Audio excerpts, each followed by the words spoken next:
Today we're making orange charlotte.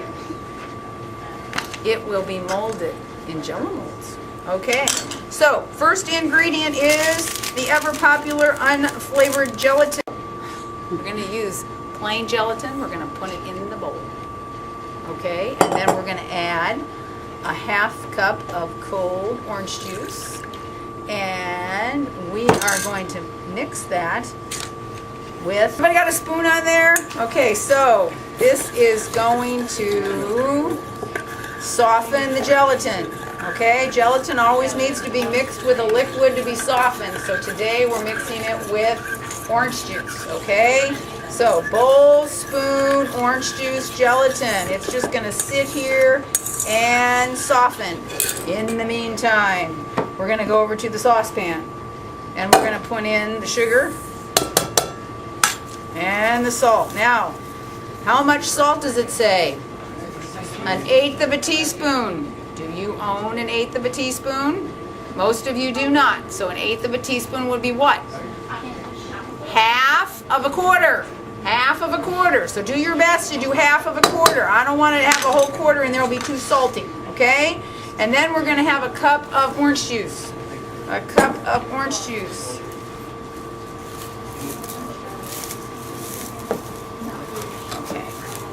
You will remember do you remember the last time you did gelatin, you had to heat it up so it dissolved, right?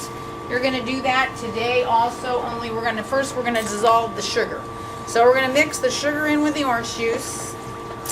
And we're going to heat this up until the sugar's dissolved. Then we're going to add the gelatin stuff. And then we're going to heat it till the gelatin's dissolved. And then we're going in here.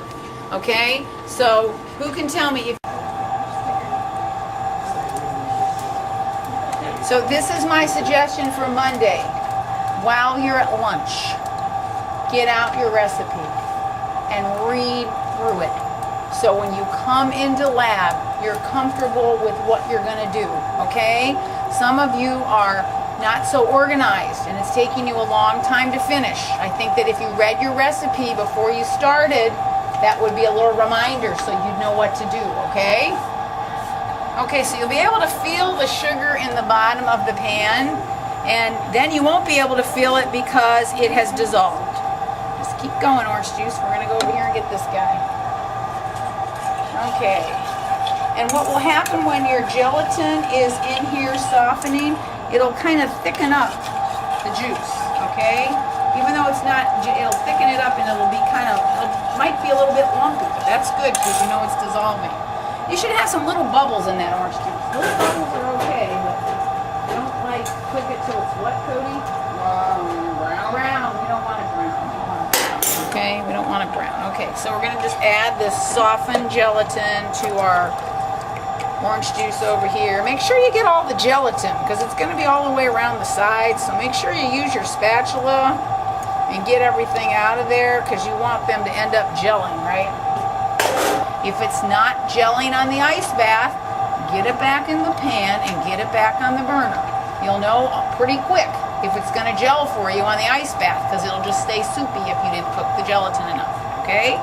But you should have some little bubbles there, and that'll tell you that it's all nice and dissolved.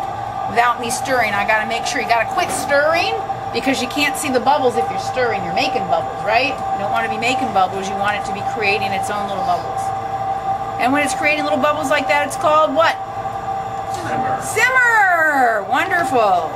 So make sure you get everything around. It should be all dissolved. There should be nothing around the sides. Just going to sit it in there. Make sure you got a cake pan, okay? Oh, this is gelling much nicer now. So make sure you get your...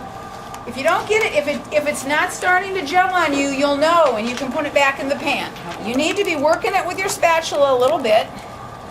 And then you're going to need a ½ cup of whippet that you're going to use a whip with. Okay, so the first ½ cup it says use a whisk and lighten the gelatin mixture with the whip topping. Okay, so we got our first ½ cup of whip topping in there, and you have the whip in hand. And this part you really do get to whip.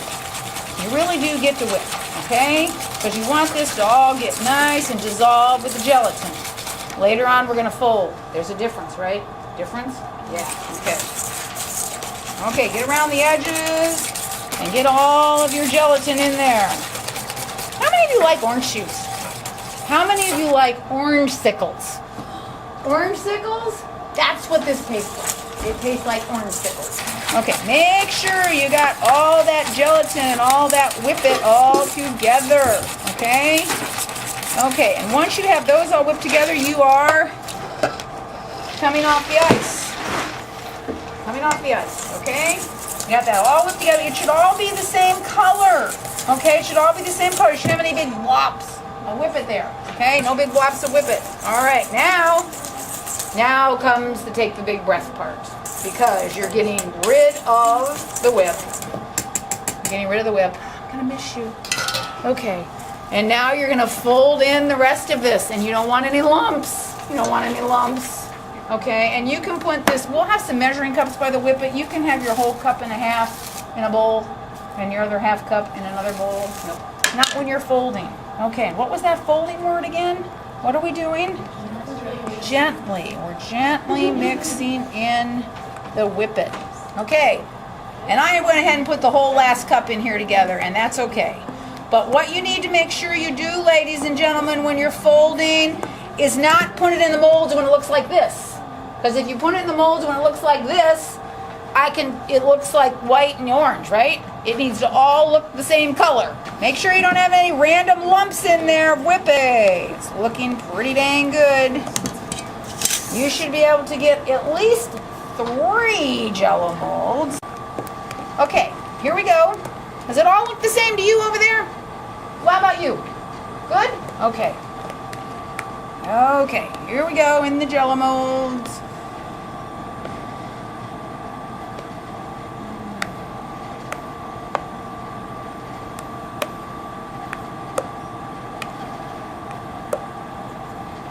And I'm going to get 4 out of here for sure. Do we remember how to unmold a Jell-O mold? Yes? Okay, because you will have to unmold these after they've sat in the refrigerator. Who knows how long they have to sit in the refrigerator? 30 minutes. They have to be in the refrigerator for 30 minutes. My goodness. Okay, so before you put them in the refrigerator, what do you got to do? Wrap them with saran wrap. So what needs to be on here? Saran wrap. Okay, you've got the pan for